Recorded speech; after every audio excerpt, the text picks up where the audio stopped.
Hey, good morning, good evening, good afternoon. Welcome back to my YouTube channel here and to week 15 of the NFL season. Thank you so much for joining me. We have 4 weeks left in the regular season, and the playoff race in the AFC is looking ridiculous. NFC's, there's still some teams fighting it out over there. There's less teams, though, fighting it out because the AFC is just a hodgepodge of just hot mess right now. Especially after last week where we had some stunning upsets, including on Monday night, the Miami Dolphins looking like they were going to possibly lose, and then they scored 2 touchdowns, and they were actually the first team to lead in NFL history by 14 points with like 3:23 to go or something like that, and end up losing in regulation. So I want to talk about a little bit about what the Titans did, if I remember right. Don't forget about I want to talk about the Titans. It has to do with analytics. I'm going to talk about that when we get to the Titans matchup later, and in this video, something I think is absolutely tremendous, and I hope more teams start doing it because it really is a fantastic thing. So my video earlier this week when I kind of talked about how the playoff race, how the playoff picture was looking, of course that was before the Dolphins game. It's looking even crazier now. And so I'm gonna do another. So how these videos are gonna work? Right now, the Chargers and Raiders game, which we're going to talk about, is getting ready to start. I saw the kickoff here. I think the kickoff here was actually 2 minutes ago. So, want to get my video. I want to get my video made just so you guys know that I'm actually doing this. Hang on.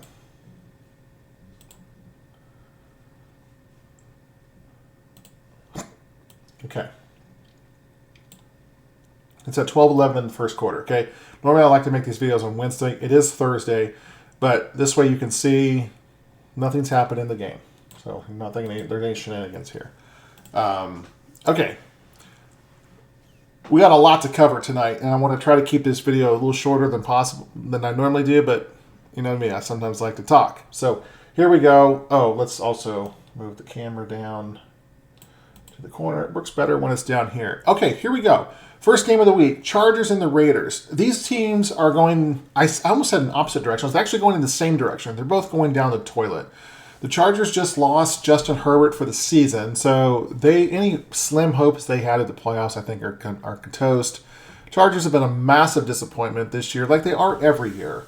The Raiders, they are who we thought they are as well. They're just not a good football team. They had a little bump when they fired their coach, and then they played well for the interim, but now they've fallen off. Last week, they couldn't even score a single point against the Vikings and lost 3-0. How do you like that? Your defense allows 3 points, and you lose. So this is a game where both these teams, I don't want to pick either one of them. Both of them have terrible quarterbacks. When I say terrible, I don't know anything about the Chargers back. I don't even know who the Chargers backup quarterback is. But you know what? I'm sitting here doing this. My microphone is on. It's not where it needs to be. I was rushing around trying to get this video started, and here we go. Okay, maybe that sounds better. It probably didn't sound any different. It probably was fine sitting over here to my left side. All right, so Chargers and Raiders. Well, who do I see winning this game? The Raiders are a 3-point favorite. There's no way I'm picking the Raiders. You score 0 points against the Vikings, who don't have a very good defense. I'm sorry, even though the Chargers don't have a quarterback, I mean, sometimes we know what the Raiders are. They're not any good. No, we're picking let me get the right color here. Going on the Chargers. 3 points.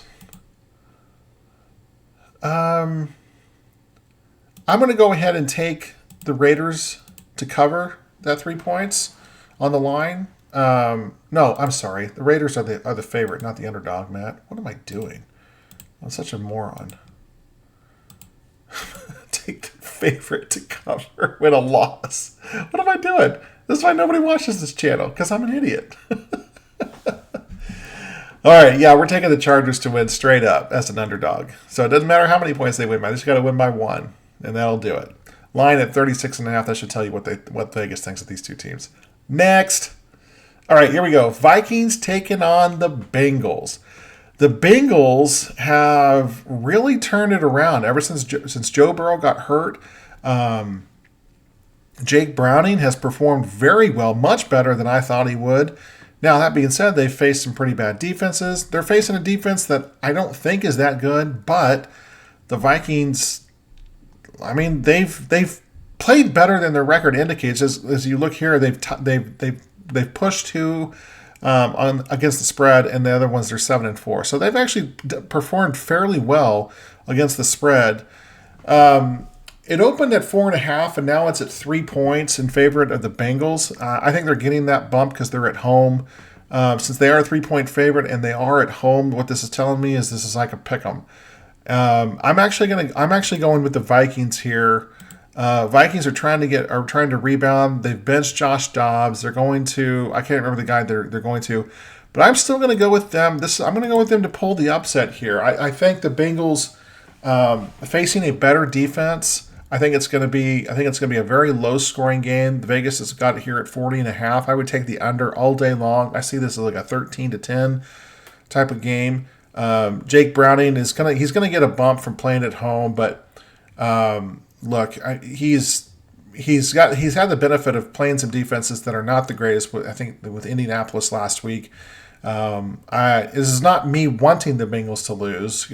As a Kansas City fan, I see this as the Vikings getting right and trying to get the embarrassing taste out of their mouth from even in a win. They were kind of embarrassed in that win.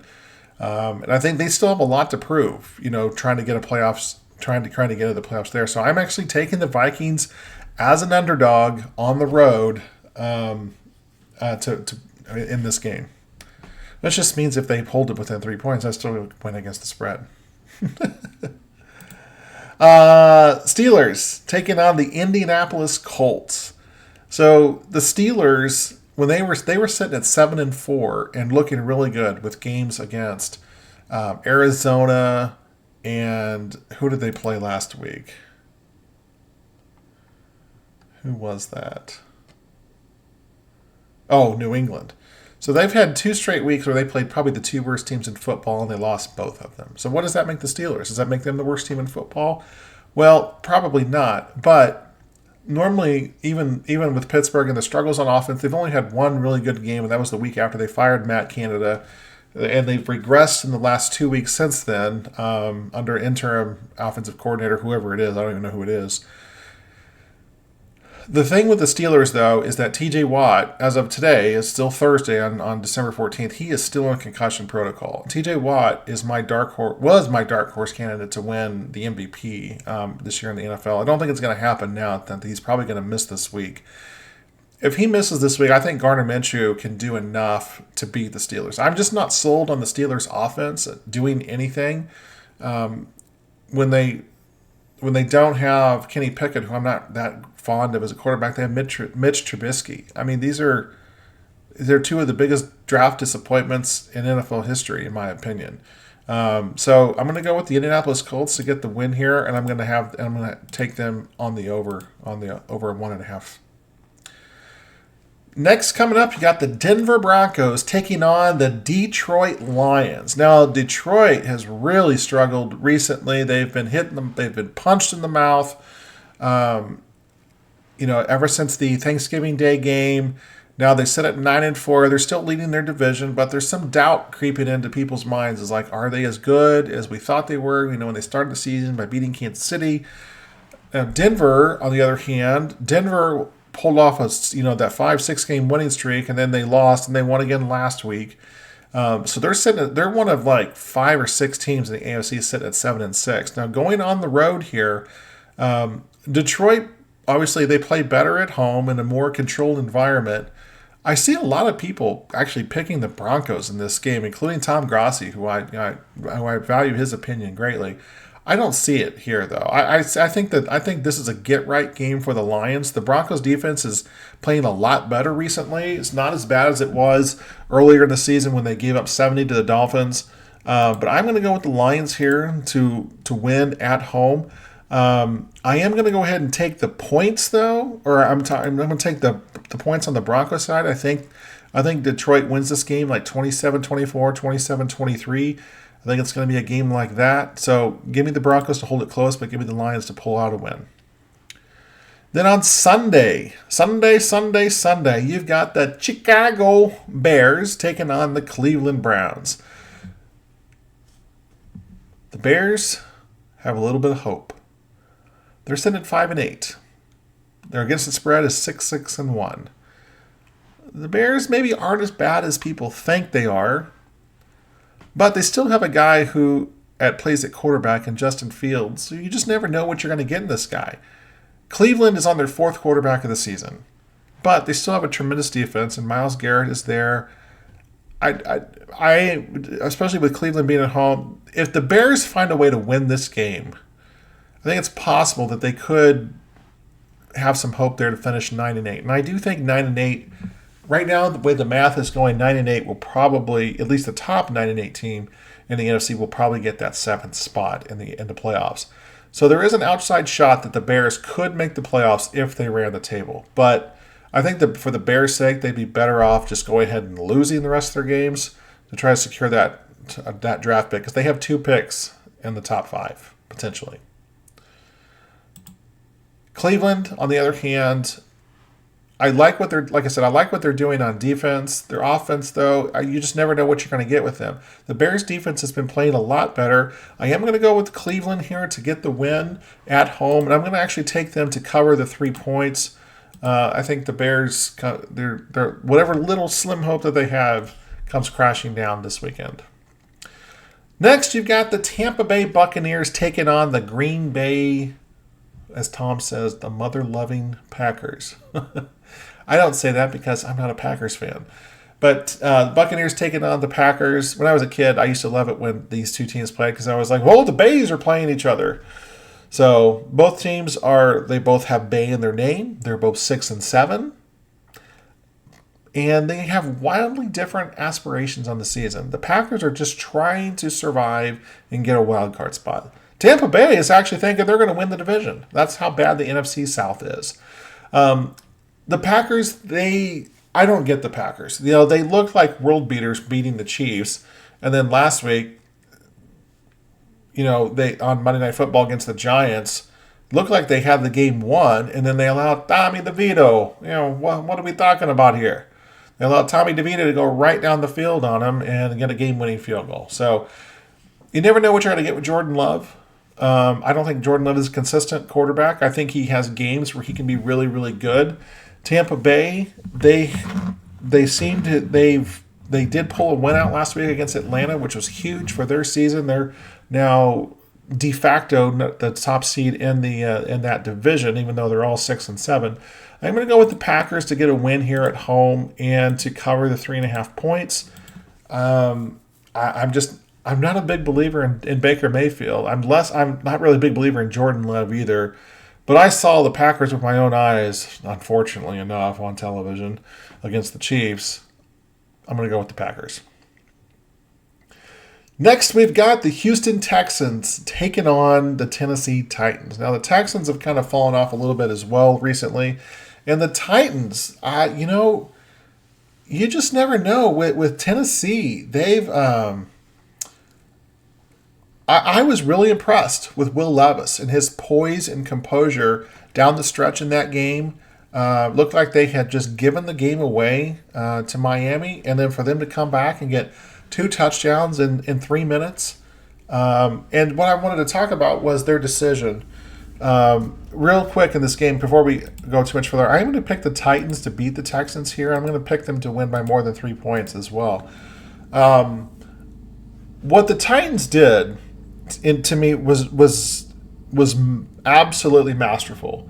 What they were doing, they were down 27-13. They were down 14 points, and they scored a touchdown. Now, most teams, what they do is they kick an extra point when they're down 8 points to cut it to 7 points, thinking that, we need another touchdown and we'll tie, and then we can get the game tied. Now, what the analytics tells you is down 14, you should go for 2 when you score a touchdown. Why? Why do the analytics tell you to do that? For very simple reasons. One, the chances of making a successful 2-point conversion is about 60%. Okay, so if you're going to need 2 touchdowns, if you have a 60% chance of making a 2-point conversion, that means that you're almost guaranteed to make at least one of those. To probably make one of those 2. Now, could you fail on both of them? Oh, of course you could. But the odds are that you're going to convert one of those 2 at the very least. So the math says that if you're going to go for 2, if you're going to be down 8, you're going to miss. You're going to have to go for 2 anyway. Okay, so if you miss it your first time, the odds are much more in your favor to get it the second time because, like I said, it's about 60%. It's a 100% chance, pretty much, or like 99% chance of kicking the extra point. But here's the problem: is that in order to get the win, if you're down 14 points, you need another possession, or you're playing for overtime. If you're going for the win, go for 2 down 14, or actually when you're down 8. So that's what Tennessee did. Is they went for 2 points, and then they cut it to 27-20. They cut it to 27-21. And then when they got the touchdown again, all they had to do was kick the extra point, and they've won the game. So by doing the math, it's so if you're rolling the dice, hoping that you hit your one of 2 chances of getting a 2-point conversion, that you get it on the first try. That's not saying that if you miss it the first time, you're automatically going to get it the second time. But first of all, you have to score a second touchdown, regardless. But again, the math is there, and it makes basically if you score 2 touchdowns and you kick extra points, you're playing for ties. If you go for 2 points, you're playing for a win. You may still end up in a tie. You may end up losing. But the point is that you're going for 2, or you're going for a win by going for 2. That's what you're telling your offense. And so the people that the math is right. It's just about the math. It's all what it's about. And I applaud Mike Vrabel and the Tennessee Titans for embracing that and thinking outside the box, because it won them a football game. Because you never know. You get in overtime, you may not even get the ball in the regular season. Okay, next off, we're taking on the New York Jets taking on the Miami Dolphins. So we talked about several times the Dolphins, and they really did not play very well down the stretch. They did not have an offensive touchdown. Well, they had 2 offensive touchdowns. They were both inside 12 yards. So they did not have a sustained offensive touchdown drive in that game against the Titans. The Jets, what is going on with Zach Wilson? He's coming off his best performance of his career, a career day against the Houston Texans. I meant to say about the Texans, C.J. Stroud is also in concussion protocol, so he may not play. Looks like they're going to be playing their backup, Davis Mills. That's why I'm picking the Titans to beat the Texans. I totally forgot to mention that. Anyway, so Dolphins taking on the Jets here. I kind of want to pick the Jets to win this game. I am going to go with the Dolphins, but I am going to take the Jets and the points. I'm going to take the Jets to cover those 9.5 points there. Chiefs and the Patriots. The Chiefs are 7.5 point favorites on the road, open at 9.5. So the Vegas has lowered the line by 2. What that means is that they're trying to get more money on the Chiefs because all the money's pouring in on New England's side. Obviously, I'm going to go with the Chiefs here. I picked the Chiefs right last week. I picked them to lose to the Bills, so I'm not picking them to lose to the Patriots. And especially with all the rumors swirling around that Bill Belichick is out after this season, I am picking the Chiefs to win. I think with all the hoopla and the nonsense talk about how Patrick Mahomes is now a crybaby among the national media, which he is not, by the way, I think the Chiefs come out and absolutely just drop a bomb on New England. I'm going to pick the Chiefs to win comfortably, so definitely give me the Chiefs over the 7.5 number there. Next up, we've got the New York Giants taking on the New Orleans Saints. So the Giants, Tommy DeVito getting coming back and getting a win there against the Packers on Monday Night Football. And the Saints, they get a win against the Panthers, but I don't think they really felt good about it. They didn't play very well. Nobody likes Derek Carr. No one likes him. I think the guy should probably just retire. It'd probably just be better for his career. I'm actually going to go with the Giants to get the win here. And I'm not feeling bad about that. Even on the road, I think that there's something brewing in New York. I think Daniel Jones just isn't that good. So I think they've maybe found something in Tommy DeVito. We'll see. But, hey, New York loves that guy. So give me the Giants in an upset on the road over the Saints. Falcons taking on the Panthers. Again, like I say every single week, I don't want to spend any time talking about the Carolina Panthers because they're a terrible football team and they made a mistake by drafting Bryce Young at number 1. I'm going to take the Falcons and I'm taking them to win by more than 3 points. Washington Commanders going across country to take on the Los Angeles Rams. Washington, their coach is dead man walking. Ron Rivera is not going to survive this. He's going to survive the season, but he's going to get fired as soon as the Week 18 is over. It'll be interesting to see what happens to Eric Bieniemy. What if he gets the head coaching job, or if he's going to get fired too? I feel terrible if Bieniemy gets fired because this disaster is not his fault. The Rams sitting at 6-7. You know, they had a heartbreaking loss to the Ravens this past week. Probably should have won that game. The winning touchdown, there was definitely a block in the back. The referee's selective enforcement of penalties drives me absolutely bananas. But with the Rams being at home, Washington going across the country, I'm not a big fan. This is a big number here, 15.5 points. I'm going to go with the Rams to get the win. But I'm going to pick Washington to keep it within 6.5 points. So give me the Rams give me the Rams like something like 26-21. Next game, we got the 49ers taking on the Cardinals. Well, I'm definitely taking the 49ers to beat the Cardinals. 12 points, that's a big number. Arizona's at home. They have actually played pretty decently at home. That's where, they did beat the Cowboys at home. I'm going to take the Cardinals to cover those 12 points. It started at 14. It's lowered to 12. I'm still going to take the bait. I'm still going to take Vegas's bait, though, and take the points. I don't think it's enough points yet. If it was down to 10, I'd probably take the Niners. I think the Niners win this game 31-20, 31-21, something like that. Next, we have the Dallas Cowboys going on the road to take on the Buffalo Bills. So this is the second straight week the Dallas Cowboys have been favored against, my opinion, an inferior team than they are. Last week was the Eagles, who they absolutely demolished. They probably should have demolished the Eagles the first time they played them, but it was just some circumstance that it didn't happen that way. The Bills beat Kansas City on paper, and they did beat them in real life, but we all know what happened in that game. We all saw that the Chiefs beat themselves with more stupid penalties. The Bills didn't do it. Josh Allen did not play a very good game against the Chiefs. He had a good opening drive, and that was it. I think the Cowboys roll here. I think they go into Buffalo and they curb stomp the Cowboys, or curb stomp the Bills. And I'm taking them to win by more than 2 points here. So give me the Cowboys. That's right. They're the underdog, so it doesn't matter what I do. So I'm picking the Cowboys to win straight up. Baltimore going on the road to take on the Jacksonville Jaguars. Trevor Lawrence threw 3 interceptions last week. He also threw 3 touchdowns, so kind of, I don't know if he equaled himself out or not. Jacksonville needs a win really, really bad. With the Colts having kind of somewhat of a favorable schedule down the stretch, the Jacksonville really needs a win here to keep them at bay. Baltimore, obviously, Baltimore is the product really of kind of fortuitous situations. I don't think they're. The funny thing is that people talk about how great their defense, and why does their defense seem to give up 28 to 31 points every single week? I don't understand it. But Lamar Jackson's playing really good football. He's not throwing a ton of touchdown passes, but that's because they're running the ball a lot in the red zone. Jacksonville needs this win, and I'm actually going to go with the Jacksonville Jaguars to pull off the upset here. Even though they're at home, I'm going to pick them to take out the Ravens.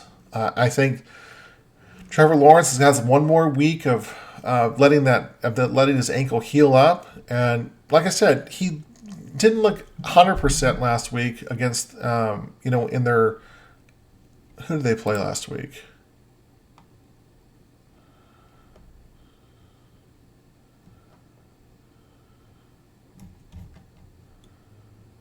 Did I miss something here?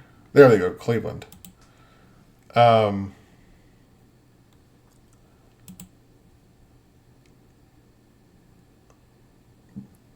Like I said, he didn't look 100%, but he looked well enough, and I think that he's going to turn around, and he's got one more week of letting the ankle get a little more sturdy. And I give him all the credit in the world for playing on the high ankle sprain. It's not an easy injury to play on. So give me the Jacksonville Jaguars and an upset here to take out the Ravens.